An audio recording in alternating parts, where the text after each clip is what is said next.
আসসালামু আলাইকুম গাইস, দেখেন সকালবেলা রান্না করব, তাও বৃষ্টির জন্য রান্না করতে পারতাছি না।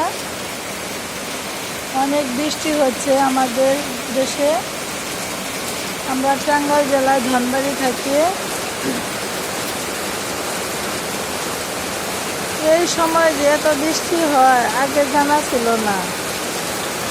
আগে জানতাম জ্যৈষ্ঠ আষাঢ় মাসে বৃষ্টি হয়, এখন দেখি আশ্বিন মাসেও বৃষ্টি হয়। এরকম বন্যার মতো পানি হয়ে যাচ্ছে চারদিকে।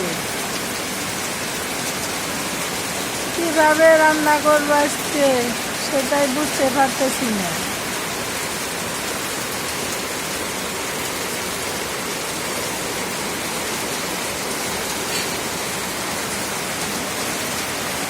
বৃষ্টি ঘরে ডুয়া ভেঙে গেছে।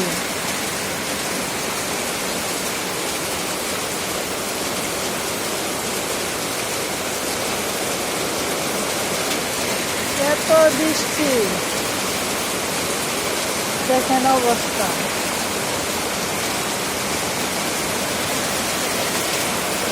কোন কোন জেলায় এরকম বৃষ্টি হচ্ছে কমেন্টে জানাবেন।